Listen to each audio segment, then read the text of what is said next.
Ryan Jones. Well, looking out to the west with today's time lapse, you can see plenty of blue skies and a little bit of that fair weather cumulus clouds out there, but really pretty hot at that, getting up into those lower 90s and pretty muggy with dew points in the 60s and 70s. Of course, looking at that great sunset, holding on to these mostly clear skies, starting to cool off, but a slow cool down at that. So far, 82 here in town, 85 for Robert Lee off towards the north, 81 for Brady, so a good 4 degrees across the Concho Valley right now. And then when we're looking at those dew points, like I said, in the 60s and 70s, 68 here in town, 67 for Sterling City. The driest is going to be Ozona at that 63 mark, and then off towards the southeast, even getting into those lower 70s, 74 in Junction. So plenty of humidity out there, but not enough rain in my opinion. And when we're looking at the upper level pattern, still not going to be too much in the forecast. We're dealing with this high pressure system really over the four corners, and as we go into the week ahead, should shift a little bit off towards the west, but still going to be mostly influencing our weather pattern with that trough sitting off towards the north, and then watch it build back in over the state of Texas. We'll be a little bit on the south side of it, so we still will see a little bit more moisture into the area, maybe a little bit more cloud cover into the later half of the week, but that's what's going to be driving those triple digits into the first half of next week. For today's severe weather outlook, really targeting areas from Montana down into Nebraska as well as Oklahoma. Even that level 1 out of 5 risk stretching into the Lone Star State, clipping a couple of our counties, Sterling and Coke County there, but not expecting anything from today into tonight. And as we go into tomorrow, maybe another chance you could see it well off towards the north again with that level 1 out of 5 risk going over the Red River.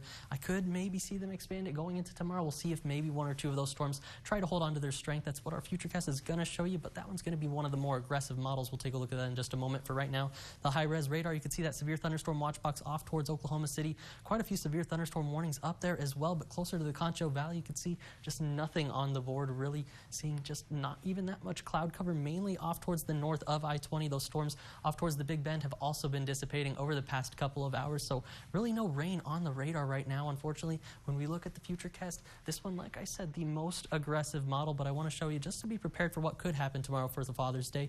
And when we're going into it, that system working from the north, this one wants to have some indications mainly for the eastern counties is what we've been looking at the past couple of days. But this latest model run does want to bring 1 or 2 quick showers into San Angelo, maybe 4 or 5 p.m., but look how quickly they're gone. 6 p.m. already well off towards the south, so going to be quick moving. I wouldn't cancel any plans.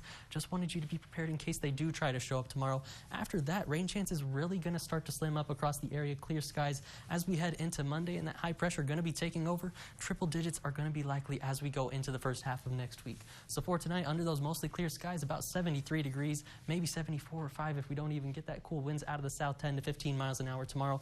97 is what I'm calling a good 10% chance of rain, because like I said, that was one of the only model runs showing that rain, but just wanted you to be prepared. Still winds out of the south, 10 to 15 miles an hour, and going to be pretty hot at that. So maybe if you're taking a splash in the pool for your Father's Day pool cast, taking a look at that. 79 degrees by 9 a.m., almost 90 degrees as we're heading into that lunch hour, and by 3 p.m., 95, and like I said, pushing up to that 97 degree mark. Want to make sure you're wearing that sunscreen. UV index going to be in that extreme category, definitely as we're going into that 1 to 2 p.m. hour. When we're working through the 7-day forecast, take a look at the first half of next week. 99, 100, 100 there for Wednesday. Maybe a little bit breezy Tuesday into Wednesday, but still how much breeze is going to help as we're pushing up into those triple digits. Overnight lows also going to follow a similar trend as we cool off into the back half of the next week. 94 by Friday, holding in those mid-90s with overnight lows, maybe getting down in those upper 60s. That's all for your 7-day forecast. Stick around for more KSAN news right after